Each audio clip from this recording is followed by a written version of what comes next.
안녕하세요, 담임쌤입니다. 제가 처음으로 회사를 들어갔던 해가 1994년도예요. 그때 이제 회사 들어가서 신입사원 이제 연수를 받았거든요.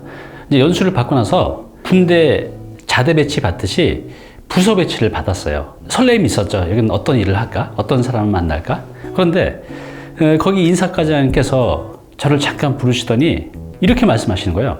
이상 씨, 각오를 좀 단단히 해야 될 거야. 김 과장이라는 분이 계신데 그분이 정말 스파르타하게 다루시거든. 각오 단단히 해야 될 거예요. 이렇게 말씀하시는 거예요. 그래서 아니 힘들어봤자 얼마나 힘들까? 전 이제 각오가 돼 있었죠. 그런데 실제로 부서 배치를 맡고 담당자의 그 말씀을 몸으로 체험하는 데는 그렇게 오래 걸리지 않았어요. 그때 그 생각이 아직도 많이 나요. 그분하고 일을 할 때. 사실 당시에는 지옥 같았어요. 업무 보고서를 이렇게 올리면 띄어쓰기 하나, 맞춤법 하나, 이런 것까지 하나하나 오차가 생기면 야단을 무총이나 맞았어요. 옆에 있는 부서나 옆에 있는 팀은 업무 보고서를 올리면 많아야 한 번? 내지 2번 정도 만에 통과를 되는데 저는 기본이 10번 이전에는 통과된 적이 단 한 번도 없었어요. 심지어는 일요일을 거의 일을 했어요. 한 달에 한 번 쉴까 말까? 그래서 그 당시에 그렇게 어렵게 들어간 회사를 그만둘까를 정말 수없이 많이 생각을 했었어요. 근데 이제 동기들이 좀만 더 버텨봐라, 좀만 버텨봐라 하면서 그렇게 이제 2년을 버텼어요. 2년을. 그런데 이제 2년이 지나고 나서 총무부에서 연락이 왔어요. 이번에 이상 씨가 최우수 사원상을 받게 된다는 거야. 그것도 사장상, 최고의 상이거든요. 그 상을 받으면 나중에 인사고과나 진급에도 굉장히 유리했던 상이에요. 너무나 기분이 좋았죠. 그래서 이제 공적조서를 써서 저한테 이제 내라고 했던 거예요. 아니, 내가 이렇게 잘한 것도 없는데 내가 과연 이렇게 사장상, 최우수 사원상을 받아도 되는 걸까? 내가 그렇게 한 게 별로 없는데? 나중에 한 거였는데요. 저를 그렇게 스파르타하게 가리키고 못살게 굴었던 그 과장님이 저를 추천해 주신 거예요. 그 당시에 프로젝트 진행했던 게 있는데 저는 그냥 단순 반복적인 것만 했을 뿐이고 그리고 김 과장님께서 그런 모든 일을 다 진행하셨거든요. 그런데 그 일을 제가 다 준비하고 계획하고 실행했던 걸로 저한테 공을 다 돌리신 거예요. 여러분도 그렇게 할 수 있을까요? 저도 그렇게 못할 것 같아요. 내 공인데. 근데 그것을 저한테 다 돌리셨어요. 그래서 저한테 상을 받게 하셨죠.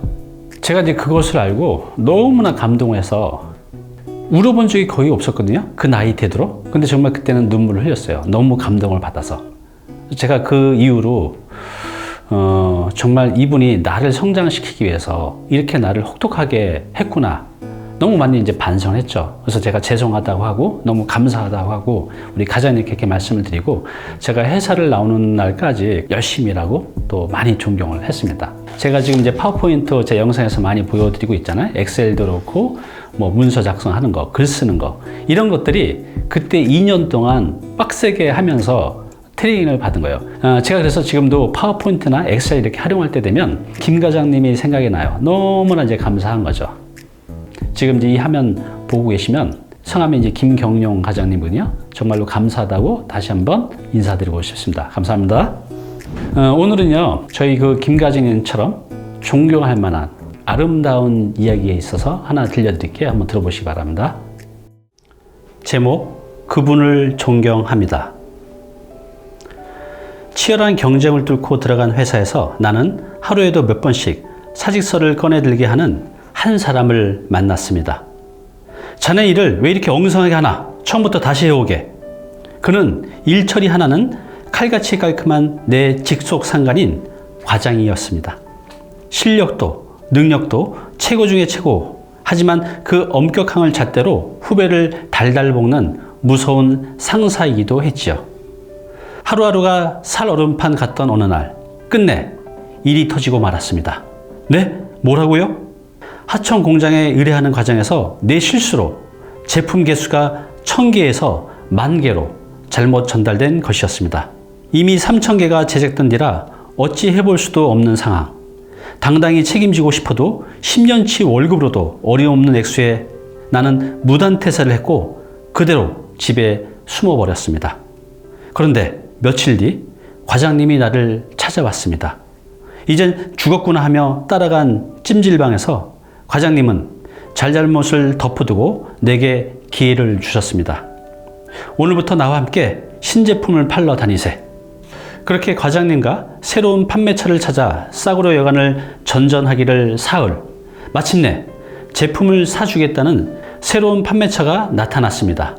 1년 넘게 발품을 팔아도 나라면 해내지 못할 일을 고작 며칠 만에 너끈히 해결하신 과장님. 홀가분한 마음으로 다시 회사에 출근했을 때 과장님의 진가는 단지 뛰어난 능력만이 아니라는 것을 알게 됐습니다. 부하 직원이 저지른 문제이니 자신이 책임지는 게 당연하다며 사표를 내고 나와 함께 영업을 다녔던 과장님. 죄송하다는 말밖에 드리지 못하는 내게 그는 말했습니다. 해결할 수 있다고 판단했기 때문에 사표를 낼 수 있었던 것에 정 고맙거든. 나중에 후임이 실수했을 때 자네도 회사를 그만둘 각오로 그 일을 해결하면 되네. 후배의 실수를 용서해주고 만회할 수 있는 기회를 주고 삶에 필요한 지혜를 가르쳐 주신 과장님. 그는 진정한 인생 선배였습니다.